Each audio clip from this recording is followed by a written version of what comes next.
All right, folks, yesterday we gave you number 2, but we're going to redefine that for you again. It's numbers don't lie. Yesterday I titled it Numbers. So here it is. The second person ever committed the first sin. 2 people were cast out of the Garden of Eden. The second man ever came, murdered the second man ever born of a woman, Abel. God flooded the earth in the 2nd month. The animals entered the ark, 1 pair by 7 pair. The 2 were considered unclean. The priests that were unclean attended Passover in the 2nd month. 2 unclean. Herod killed all the children 2 years and below in search of Jesus Christ. Moses blessed all the tribes of Israel except for Simon, the 2nd tribe, Deuteronomy 33. 2, Satan thought he was number 2, so since he wanted to be number 1, he was cast out. 2. Jesus Christ was in the 2 position when he was on the cross. 1, 2, that 2 position in the middle. 2 was this center hour of darkness when Christ was on the cross. God's day begins and completes at the rising of the sun, his son.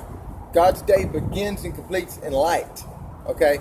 They moved time back 6 hours, and now your time begins and completes in the center of darkness.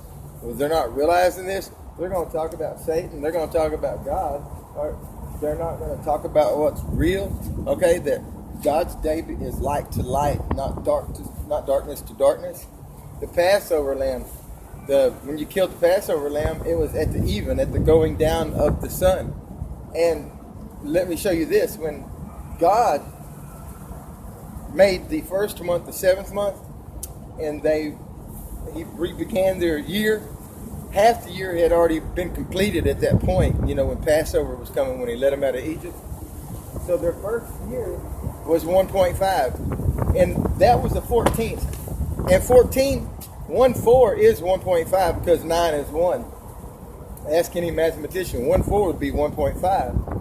And at the even, the last half of the day, the 0.5, led you through darkness into the light of the 15th. Israel walked out, and it was the 15th fullness of 1/5, the first light of day. They were freed, however, on the 14th when Aaron and Moses were called by Pharaoh to get the heck up out of there because all the firstborn had been knocked off. Also, Jesus Christ was put on the cross at the 15th hour, or 15 hours after the evening sacrifice. Jesus Christ gave up the ghost 15 hours after God smote the center of darkness, which was the 18th hour at 12 o'clock midnight. Also, 6 hours to the ninth hour. There were 6 hours that Christ hung on the cross. 6 to 9, that's 1/5. That was also the 15th day. That was also man's 1500th hour, the 9th hour that Jesus Christ gave up the ghost. Also, being that it was the 9th hour, he was on that cross for 6 hours. Half of those hours were light and half of those were darkness. At the 0.5 of darkness, the sun shined. All right, and Jesus Christ, 10.5, gave up the ghost, right? Because 9 is 1, the 10.5. Now, God's most coveted Sabbath, the 10th day of the 7th month, begins at the even on the 9th. And so, the half that day is over, 0.5 at the even, and then when the Sabbath begins on the 9th, that's 1.5. And then the 10.5 leads you through darkness into the light, because it becomes the 10th at the rising of the sun, and that's the 0.5 of the Sabbath of the 10th of Yom Kippur. All right, God's Day of Atonement. 10.5 leads you through darkness into the light at the rising of the sun. There's a lot they don't tell you because there's a lot they don't know. Hananiah in Jeremiah 28, he promised the people that in 2 full years they'd be released from their 2nd captivity. But God let Jeremiah know that Hananiah was a liar, and God knocked off Hananiah in 2 months after that after he prophesied that false prophecy. He made people believe in lies, and God wasn't down with it. The two, highly, highly prevalent. How, just like I said, Moses, he missed the two. He didn't bless the second tribe. It wasn't blessed. It was left out.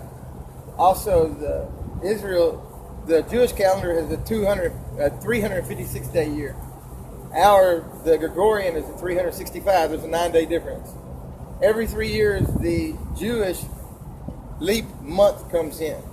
And instead of going 27 days down, because every 2 years they're 18 days behind us, but after the third year, instead of going 27 down, the 13th month comes in, 1-3, one of the three, Jesus Christ.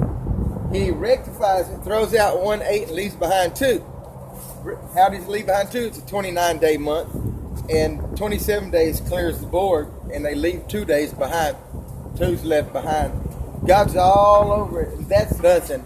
And I've got to get up out of here now, because that's more than you can tolerate. That's more than you can stomach. That's more than you can think. Remember, I put 1-7 down for you also. Jesus Christ is the 10.5. That's how you stay alive. He's the highest number, the 10th. He's the best that God gave, the center of God.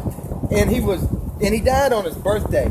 He died 12 hours into his birthday. Remember, when he ascended 40 days afterwards, after he had risen, that was 5 weeks, 5 days, and the 5th day of the week. That's 10.5 again, that Jesus Christ ascended. And listen, this is nothing. This is the tip of the iceberg. I got some great graphics to show you. You'll look at them, and there's nothing that I did. Numbers don't lie. You can look at it yourself. It'll freak you out if you ever look at it, if you got the courage to look at it, because it's going to prove your preachers liars. Because any dude that ever put money in his pocket said, well, how much preacher going to get paid? If he's got faith in God, God's going to take care of it. God is real, and God really does do things if he's got faith in God. But he's got faith in the offering plate. Joel Osteen is the biggest thief around, and I can say it because God says to pull a false preacher up when they get to lying and doing wrong. That dude, charges you to come see him preach. He showed up at Verizon Arena over here, and you had to buy a ticket to go see him. Paul didn't do that. Paul didn't say you had to buy a ticket to go to listen to him preach. He gave freely what was given. This dude walks around and builds him what? Did they say he built a $20 million house, or is that hearsay?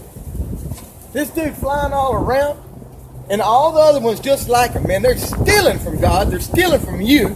They're taking your brotherly love. You're supposed to be out helping people, giving your best, giving the 10.5, your help, not just some money.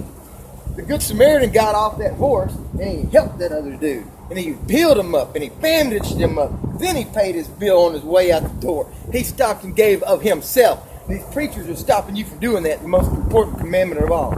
God bless you. I know you don't want to be hearing this, but it's true. And numbers don't lie.